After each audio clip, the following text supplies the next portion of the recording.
there's a misconception that I want to take a few minutes to clear up about the Raiders trading for Geno Smith.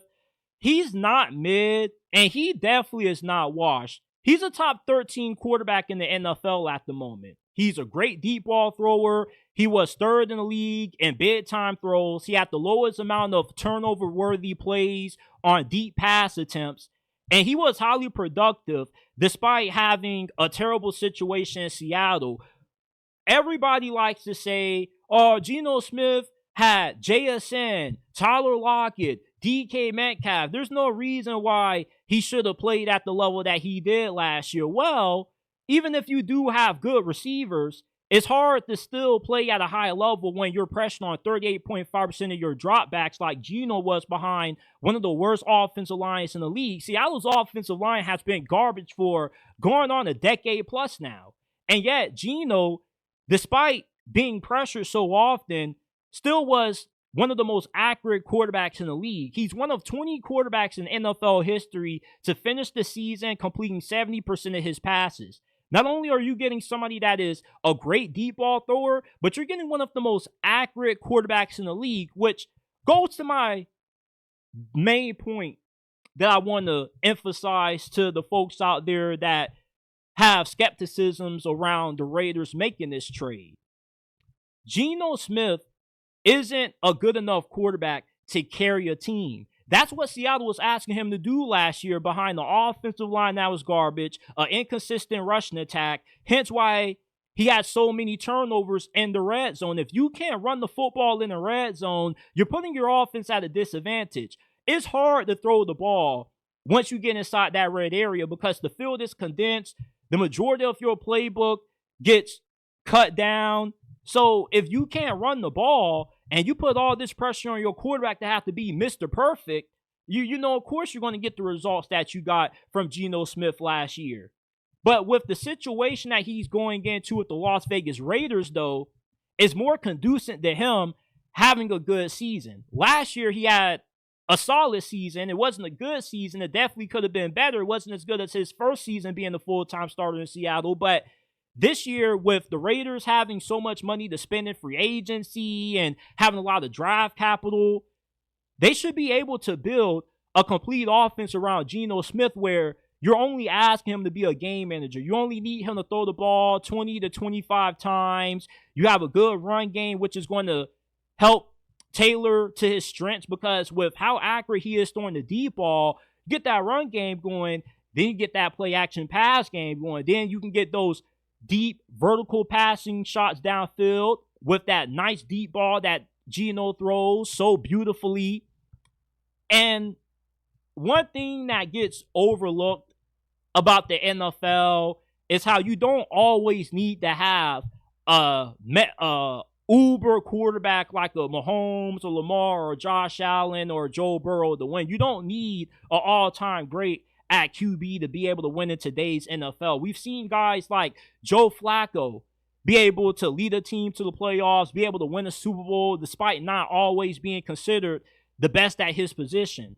If you have an overall good team, you can win with a guy like a Geno Smith. And Geno Smith gets a little bit more hate than what he actually deserves. Given how he has just resurrected his career when he's been viewed as a bust and a journeyman backup for the longest, you know, a guy like this, to get him when you don't really have anybody else that's better, was a huge pickup for Las Vegas. For all of you guys that hate this trade, tell me, what were the better options that the Raiders could have gotten? None of the quarterbacks in the NFL draft are better than Geno Smith. And, you know, the best quarterback in free agency this year is Sam Darnold. The gap between Darnold and Geno Smith isn't really that big. And if you were to ask me who would I rather have, I'll take Geno Smith because Geno Smith has had a more consistent track record of being able to produce. And one of Sam Darnold's biggest issues is that he struggles under pressure. Geno Smith, he thrives with pressure in his face. That's when he plays his best football. I'll take Geno Smith over Sam Darnold, Aaron Rodgers, and Russell Wilson. Like, you can say that this wasn't a good trade, but when you zoom out and you contextualize it, it was the best trade the Raiders could have made to improve one of the biggest holes they had coming into this offseason. You were in a handful of one-possession games with Gardner Minshew and Aiden O'Connell. And if you would have had a guy like Geno Smith in some of those ball games, you probably win at least 2 or 3 of those ball games. So, listen, Geno Smith, I'm not saying that he's a top 10 quarterback or he's some kind of game changer at the position. But when you give this guy a good team around him and you can establish a consistent rushing attack and you got playmakers at wide out, he's going to ball out. Geno Smith now puts the Raiders in position to where they could shock us all and make it into the playoffs. And even if they don't make it to the playoffs next season, the goal this year is to just put a watchable product on the field. I've been alive on this world for almost 23 years. I turn 23 next week on March 17th.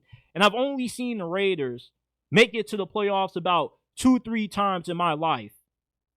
And the 2 times they made it to the playoffs, it was with teams that didn't really look that good on paper. Like they went with an interim head coach, Rich Bisaccia, a few years ago, Jack Del Rio like a decade ago.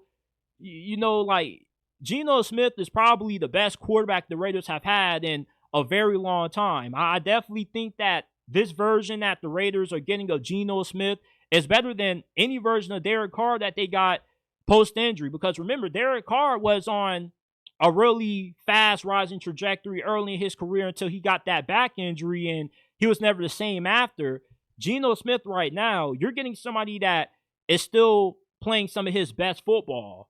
Just because the Seattle Seahawks are getting rid of him for a 3rd-round selection doesn't necessarily mean that, he's damaged goods. One man's trash is another man's treasure. We've seen plenty of quarterbacks late in their careers when we thought they were done be able to still have some productive seasons. So the misconception about this Geno Smith trade is that the Raiders aren't getting a good enough quarterback that can make them any better than what they were last year. That's false. Geno Smith last year, with that bad offensive line that he was playing behind and the inefficiency that he got from the run game, he was put in a situation where he had to be more than what he actually is. And that's to be a superstar quarterback. When you're asking your quarterback to do what Geno Smith had to do in Seattle, you're asking them to do something that guys like only Joe Burrow, Josh Allen, Lamar, and Mahomes can do. Only a small percentage of today's quarterbacks in the league are truly good enough to overcome all of the limitations that Geno Smith had to deal with last year in Seattle. And you reunite him with Pete Carroll, who was the guy who first got Geno Smith playing at even a serviceable level to be a starter again. You put them back together, I feel like they can rekindle that magic, and Raiders can make a run at possibly being a 6 or 7 seed in the playoffs next year. And I wouldn't be surprised if they end up winning this division. The Raiders got a lot of holes right now that just getting Geno Smith isn't going to fix. But the Chiefs have 3 holes on the offensive line. They got no left tackle. They have Jawan Taylor at right tackle, who probably is going to end up getting cut after next season, and they need a new guard. The Chargers need better receivers. They got to beef up the interior of their defensive line. Same thing with the Broncos. They need more talent. Like everybody in this position or in this division right now has a good amount of holes that they have to address throughout this offseason.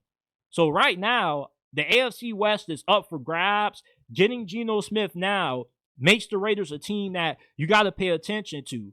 They no longer are going to be a team that you just pencil in as an automatic lock to finish in last place in this division. They definitely can get to 8-9 wins this year with them getting stable quarterback out of Geno Smith.